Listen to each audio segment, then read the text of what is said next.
안녕하세요. 박물관 알려주는 우리 역사쌤입니다. 오늘은 부천시립박물관 옹기관을 소개해 드리려고 합니다.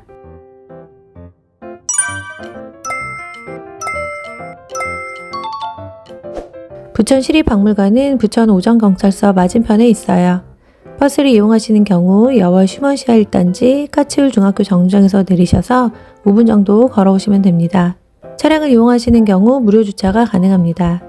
박물관은 오전 9시 30분부터 오후 6시까지 운영하며 매주 월요일과 법정 공휴일 다음날 1월 1일과 설날, 추석 당일은 휴관입니다. 입장료는 올해로 부천시 승격 50주년을 기념하여 무료 관람으로 운영하고 있어요. 부천시립박물관은 옹기관과 통합관으로 운영되고 있어요. 이제 옹기관 안으로 들어가 볼까요? 1층 로비를 지나 옹기관은 2층에 있어요. 전시관이 있는 부천시 여월동 전말은 조선시대 말기부터 1960년대까지 생활 옹기를 굽던 곳으로 1866년에 병인박해를 피해 전말로 이주해온 천주교인들이 2개의 가마를 설치하고 옹기를 구워 팔아 생계를 이어갔다고 전해지고 있어요.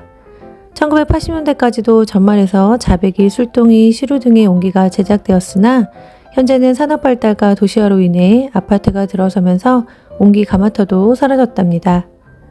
전시관에서 전말 표지석을 확인해 보세요. 여월동의 전마을 주민들은 설, 정월, 대보름, 단오, 7월 출석, 추석 등의 당산나무인 느티나무에 마을의 안녕을 기원하는 제사를 지냈어요. 수령 170년 이상의 느티나무는 전말의 안녕을 지켜주는 노곳으로 벼락을 맞기 전에는 높이 15m, 둘레 3.3m였다고 해요. 마을 주민들은 당산나무의 잎이 핀 모습을 보고 그의 풍흥을 점쳤다고 하는데 1997년 보호수로 지정된 느티나무는 여월 슈먼시아 아파트 4단지 인근에 자리하고 있답니다. 신석기 빗살무늬 토기부터 이어져 온 질그릇 문화는 청동기 시대에 더욱 발전하였고 삼국시대의 생활토기와 의식용 토기 등 다양한 목적과 용도, 형태를 가진 토기들이 만들어졌어요. 통일신라 시대에는 잿물을 이용한 회유 옹기가 생산되기 시작했고 고려시대에는 고려 청자가 발달했지만 일반 생활 옹기는 주로 질그릇을 사용했어요.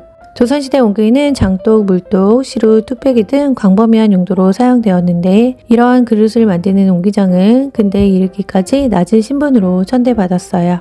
옹기장들은 옹기를 지키 좋은 곳에 모여 살았는데 오늘날 점촌, 점막, 점말, 옹기점, 동막, 도곡 등의 지명은 옹기점이 있던 장소랍니다. 일제강점기 옹기는 더욱 인기를 누려 1909년 489개소였던 옹기점은 1925년 1365개로 급증했어요. 그러나 1929년 대공황을 기점으로 옹기점은 점점 줄어들었고 값싼 합성 소재의 그릇이 등장하면서 옹기점은 점차 모습을 감추게 되었어요.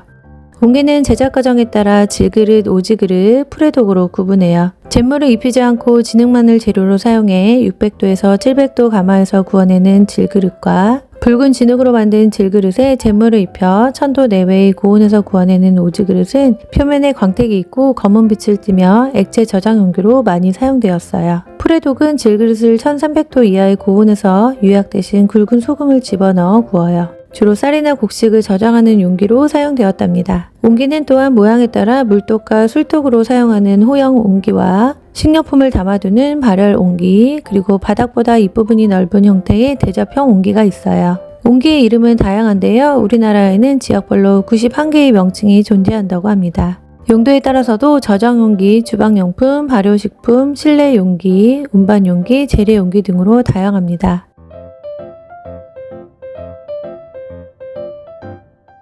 옹기에는 다양한 그림을 그리기도 했는데요. 유약을 바른 후 손으로 원하는 모양을 직접 그리는 수화문은 나비, 화초, 지그재그, 용수철, 매듭문 등 다양하며 단선, 복선 등 그림을 그리는 장인에 따라 형태가 다양합니다. 옹기는 만드는 과정이 복잡해서 혼자서는 만들 수가 없어요. 흙 다루기부터 흙가락 늘리기, 바탕 작업과 타름질을 거쳐요. 물레 위에서 옹기의 바닥을 만들고 흙가래를 둥글게 쌓아 올리고 전체적인 모양을 만들어요. 성형이 끝난 옹기는 통풍이 잘 되는 곳에서 말린 후 잿물을 입혀 다시 건조시킵니다.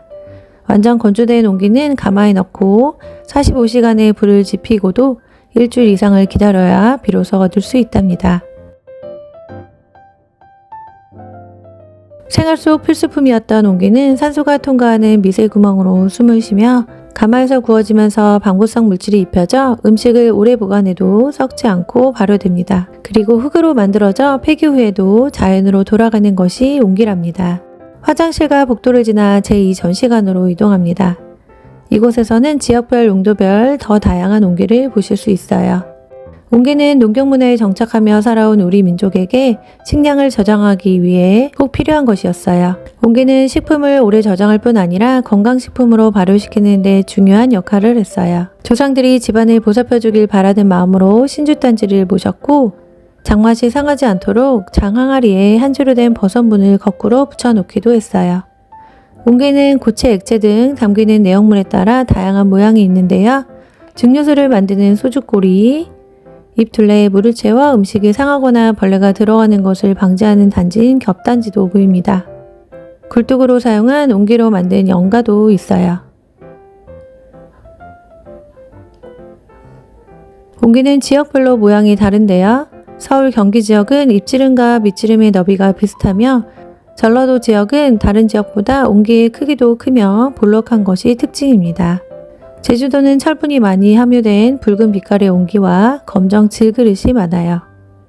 이처럼 옹기의 모양은 지역의 기후와 토질에 따라 다양한 모양으로 제작됩니다. 제주도에서 등에 지고 물을 길어 나르는 허벅과 이북 회령 지역에서 생산된 유약색을 보이는 물 항아리인 회령단지도 볼 수 있어요. 크기가 다른 작은 것들이 고르지 아니하게 많이 모여있는 모양을 옹기종기라고 하는데요. 이곳에는 수저통, 주병, 단지, 초병, 빨대기, 양념단지 등 다양한 옹기들이 옹기종기 모여있네요. 옹기의 발효과학과 효능은 오늘날 김치냉장고와 전기보온밥솥, 쌀독, 청국장 발효기 등으로 개발되었어요. 옹기 전시 2관에는 아이들을 위한 체험 코너도 마련되어 있어요. 옹기 꾸미기와 색칠하기, 옹기 조각 맞추기. 모형 가마 안에서는 아이들이 직접 옹기를 쌓아볼 수 있답니다. 부천 시립박물관 옹기관에서 다양한 종류의 옹기를 만나보세요.